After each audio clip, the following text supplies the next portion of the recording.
Brand అవ్వాలి, ఆ బ్రాండ్కి మంచి సినిమా అవ్వాలి, దీంతోనే మొదలవుతుంది ఈజ్ వాట్ మేము బిలీవ్ చేస్తాం. Okay, congrats. శివాజీ గారు, అమ్మ.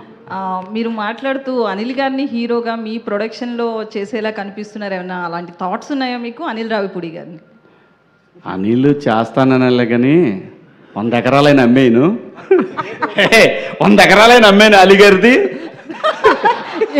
మీరు మూవీ చేయడానికి అనిల్ గారి ఎకరాలు అమ్మడం ఎందుకు? అంటే కాంబినేషన్ అడ్వాన్స్ ఇచ్చాడు కదా, ముందు మనకి ఈడు కదా ఆఫర్, అప్పుడు అనిల్ ఆయనకి ఇస్తాడు కాబట్టి. డాలర్స్ అడ్వాన్స్ ఇచ్చిన వ్యక్తి అలీ గారు. టైం ఇండస్ట్రీలో డాలర్ అడ్వాన్స్ ఇచ్చిన కొట్టేశారు, ట్రంప్ అడ్వాన్స్ ఇచ్చాడు. ఆయన 50 ఏళ్ళు కంప్లీట్ చేసేటప్పటికి మీరు ప్రొడ్యూసర్గా మూవీ తీసుకొస్తారని ముందుకి డాలర్స్ ఇప్పుడే ఇచ్చారుగా అలీ గారు. ఏమా ఇందాక మీరు మాట్లాడుతూ అన్నారు కదా 50 ఏళ్ళు ఇంకో 2 ఇయర్స్లో కంప్లీట్ అవుతుంది అని చెప్పి. సో మీ 50 ఇయర్స్ కంప్లీట్ అయ్యే టైంకి మీరు ప్రొడ్యూసర్గా మూవీ వస్తుందా అని ఇందాకే కదా డాలర్స్ ఇచ్చారు. అనిల్ హీరోగా చేస్తే ఆలీ నిర్మాతగా ఉంటాడు. ఓ గ్రేట్ అండి. అంటే డైరెక్టర్ నువ్వా?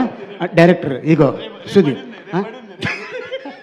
సుధీర్ నెక్స్ట్ సినిమా డెఫినెట్గా.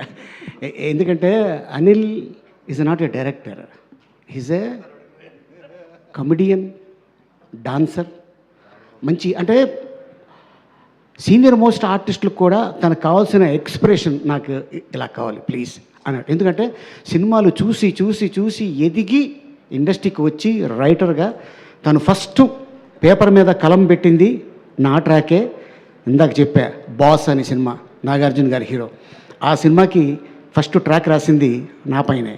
బాస్ నుంచి బిగ్ బాస్కి డైరెక్షన్ చేసేంత రేంజ్కి ఎదిగాడంటే తను టాలెంట్ అది.